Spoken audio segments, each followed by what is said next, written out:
Chapter XXVIII. The Prince Comes Back to the Enchanted Palace. The last day of school came and went. A triumphant semi-annual examination was held, and Anne's pupils acquitted themselves splendidly. At the close they gave her an address and a writing desk. All the girls and ladies present cried, and some of the boys had it cast up to them later on that they cried too, although they always denied it. Mrs. Harmon Andrews, Mrs. Peter Sloane, and Mrs. William Bell walked home together and talked things over. "I do think it's such a pity Anne is leaving when the children seem so much attached to her," sighed Mrs. Peter Sloane, who had a habit of sighing over everything and even finished off her jokes that way. "To be sure," she added hastily, "we all know we'll have a good teacher next year, too." "Jane will do her duty, I've no doubt," said Mrs. Andrews rather stiffly.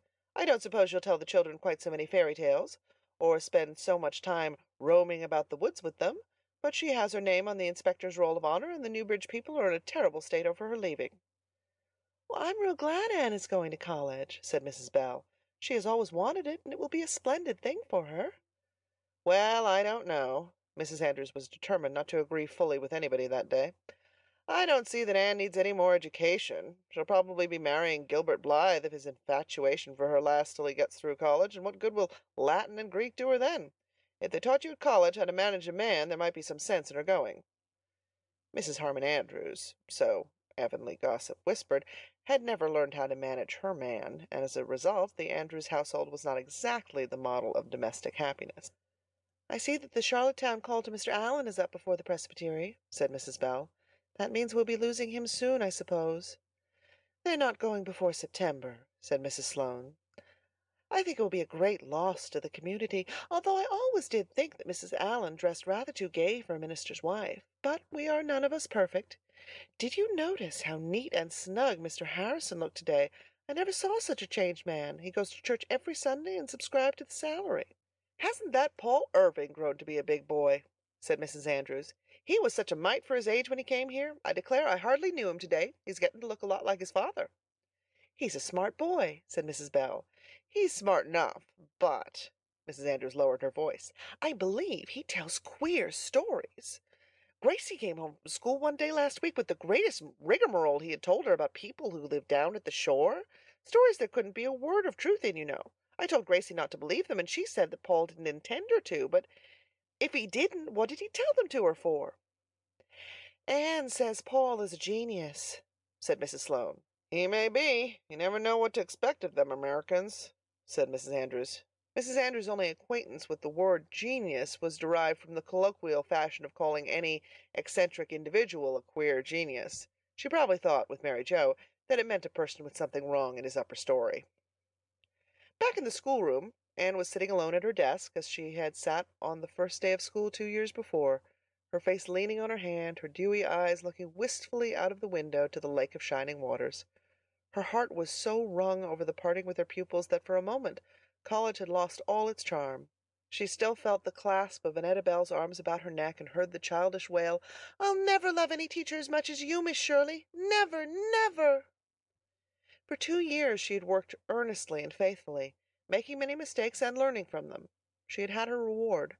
She had taught her scholars something, but she felt that they had taught her much more, lessons of tenderness, self-control, innocent wisdom, lore of childish hearts. Perhaps she had not succeeded in inspiring any wonderful ambitions in her pupils, but she had taught them, more by her own sweet personality than by all her careful precepts, that it was good and necessary in the years that were before them to live their lives finely and graciously, holding fast to truth and courtesy and kindness, keeping aloof from all that savored of falsehood and meanness and vulgarity. They were perhaps all unconscious of having learned such lessons, but they would remember and practice them long after they had forgotten the capital of Afghanistan and the dates of the Wars of the Roses. "Another chapter in my life is closed," said Anne aloud, as she locked her desk. She really felt very sad over it, but the romance in the idea of that closed chapter did comfort her a little. Anne spent a fortnight at Echo Lodge early in her vacation, and everybody concerned had a good time. She took Miss Lavender on a shopping expedition to town and persuaded her to buy a new organdy dress. Then came the excitement of cutting and making it together, while the happy Charlotta the Fourth basted and swept up clippings. Miss Lavender had complained that she could not feel much interest in anything, but the sparkle came back to her eyes over her pretty dress. "What a foolish, frivolous person I must be," she sighed. "I am wholly ashamed to think that a new dress, even if it is a forget-me-not organdy, should exhilarate me so, when a good conscience and an extra contribution to foreign missions couldn't do it." Midway in her visit, Anne went home to Green Gables for a day to mend the twins' stockings and settle up Davy's accumulated store of questions. In the evening she went down to the shore road to see Paul Irving. As she passed by the low square window of the Irving sitting room, she caught a glimpse of Paul on somebody's lap. But the next moment he came flying through the hall. "Oh, Miss Shirley!" he cried excitedly. "You can't think what has happened! Something so splendid! Father is here! Just think of that! Father is here! Come right in! Father, this is my beautiful teacher. You know, Father." Stephen Irving came forward to meet Anne with a smile. He was a dark, handsome man of middle age, with iron-gray hair, deep-set, dark blue eyes, and a strong, sad face, splendidly modeled about the chin and brow. Just the face for a hero of romance, Anne thought with a thrill of intense satisfaction. It was so disappointing to meet someone who ought to be a hero and find him bald or stooped or otherwise lacking in manly beauty. Anne would have thought it dreadful if the object of Miss Lavendar's romance had not looked the part. "So this is my little son's beautiful teacher, of whom I've heard so much," said Mr. Irving with a hearty handshake. "Paul's letters have been so full of you, Miss Shirley, that I feel as if I were pretty well acquainted with you already. I want to thank you for what you've done for Paul. I think your influence has been just what he needed. Mother is one of the best and dearest of women, but her robust, matter-of-fact Scotch common sense could not always understand a temperament like my laddie's. Between you, I think Paul's training in these 2 past years has been as nearly ideal as a motherless boy's could be." Everybody likes to be appreciated. Under Mr. Irving's praise, Anne's face burst flower like into rosy bloom, and the busy, weary man of the world, looking at her, thought he had never seen a fairer, sweeter slip of girlhood than this little down east schoolteacher with her red hair and wonderful eyes. Paul sat between them, blissfully happy. "I never dreamed Father was coming," he said radiantly. "Even Grandma didn't know it. It was a great surprise. As a general thing," Paul shook his brown curls gravely, "I don't like to be surprised. You lose all the fun of expecting things when you're surprised. But in a case like this, it's all right. Father came last night after I'd gone to bed, and after Grandma and Mary Joe had stopped being surprised, he and Grandma came upstairs to look at me, not meaning to wake me up till morning. But I woke right up and saw Father. I tell you I just sprang at him." "With a hug like a bear's," said Mr. Irving, putting his arms around Paul's shoulders smilingly. "I hardly knew, my boy, he had grown so big and brown and sturdy." "I don't know which was the most pleased to see Father, Grandma or I," continued Paul. "Grandma has been in the kitchen all day making the things Father likes to eat. She wouldn't trust them to Mary Joe, she says. That's her way of showing gladness. I like best just to sit and talk to Father. But I'm going to leave you for a little while now, if you'll excuse me. I must get the cows for Mary Joe. That is one of my daily duties." When Paul had scampered away to do his daily duty, Mr. Irving talked to Anne of various matters. But Anne felt that he was thinking of something else underneath all the time. Presently it came to the surface.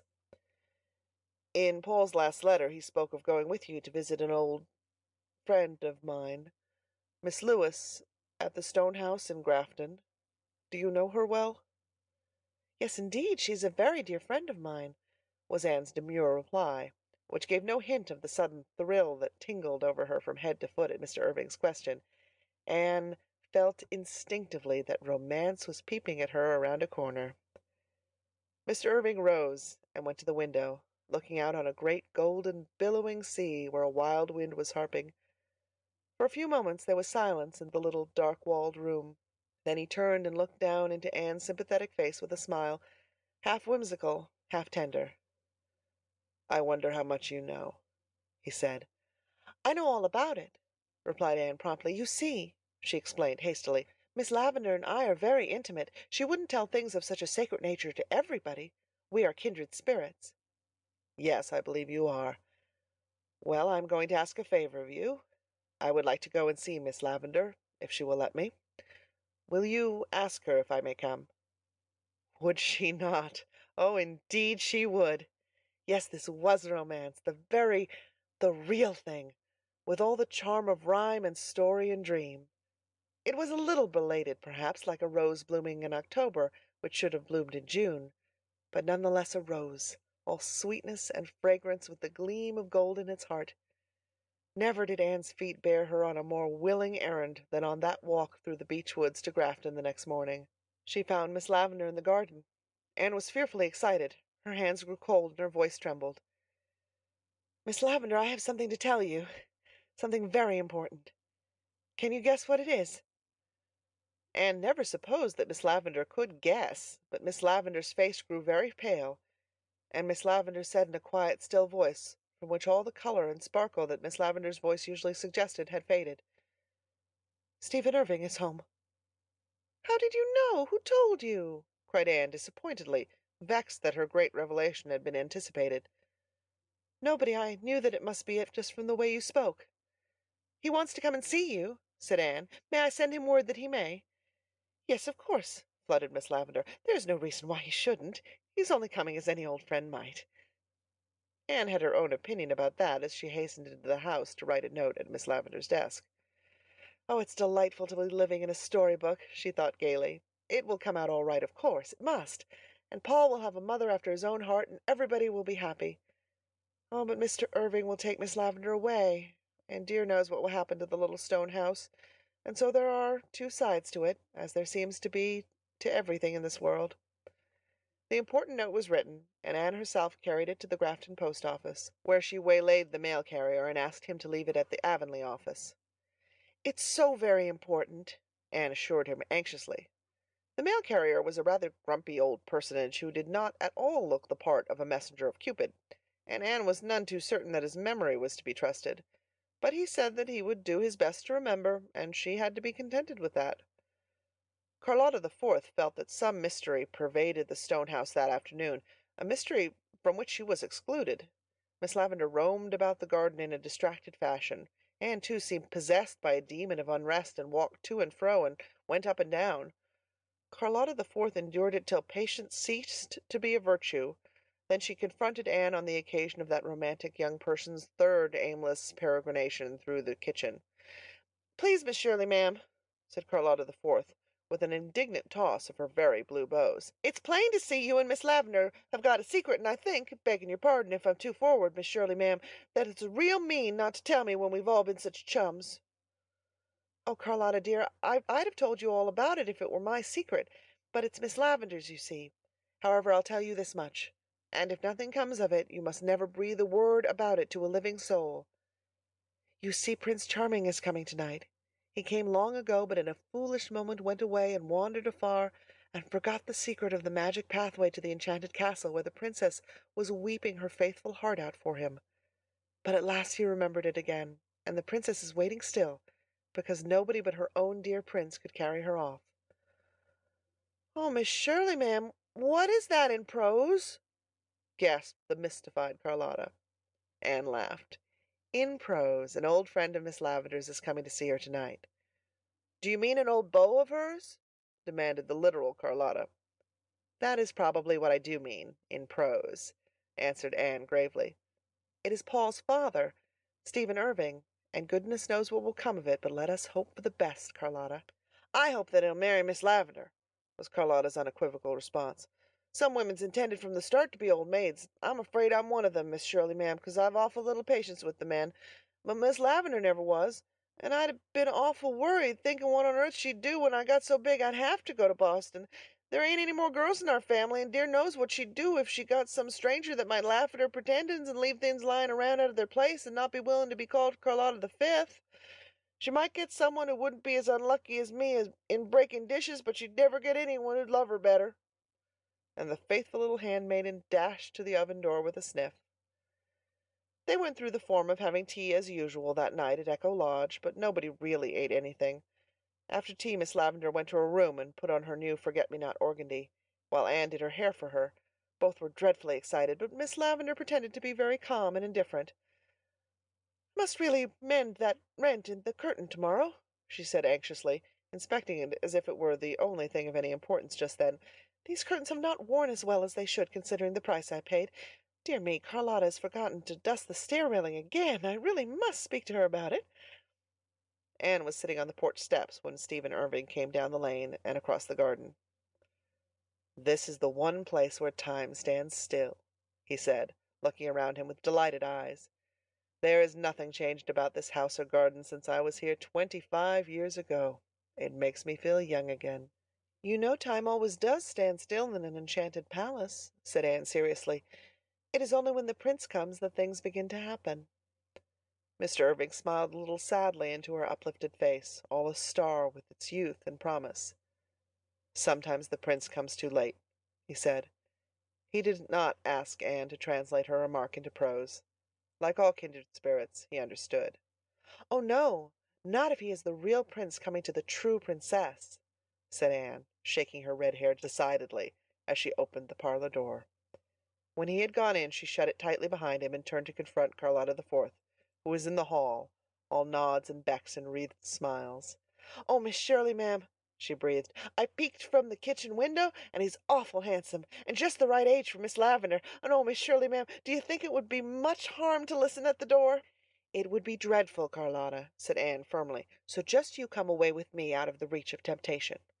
"I can't do anything, and it's awful to hang around just waiting," sighed Charlotta. "What if he don't propose after all, Miss Shirley, ma'am?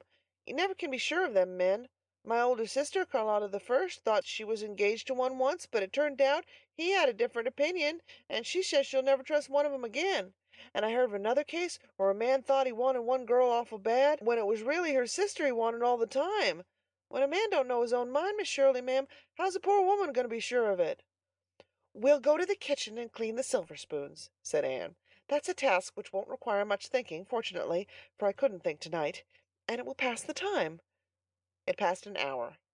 Then, just as Anne laid down the last shining spoon, they heard the front door shut. Both sought comfort fearfully in each other's eyes. "Oh, Miss Shirley, ma'am," gasped Charlotta, "if he's going away this early, there's nothing into it, and never will be." They flew to the window. Mr. Irving had no intention of going away. He and Miss Lavendar were strolling slowly down the middle path to the stone bench. "Oh, Miss Shirley, ma'am, he's got his arm around her waist," whispered Charlotta the Fourth delightedly. "He must have proposed to her, or she'd never allow it." Anne caught Charlotta the Fourth by her own plump waist and danced her around the kitchen until they were both out of breath. "Oh, Charlotta," she cried gaily, "I'm neither a prophetess nor the daughter of a prophetess, but I'm going to make a prediction. There'll be a wedding in this old stone house before the maple leaves are red. Do you want that translated into prose, Charlotta?" "No, I can understand that," said Charlotta. "A wedding ain't poetry." "Why, Miss Shirley, ma'am, you're crying. What for?" "Oh, because it's all so beautiful and storybookish and romantic and sad," said Anne, winking the tears out of her eyes. "It's all perfectly lovely, but there's a little sadness mixed up in it, too, somehow." "Oh, of course there's a resk in marrying anybody," conceded Charlotta the Fourth. "But when all's said and done, Miss Shirley, ma'am, there's many a worse thing than a husband.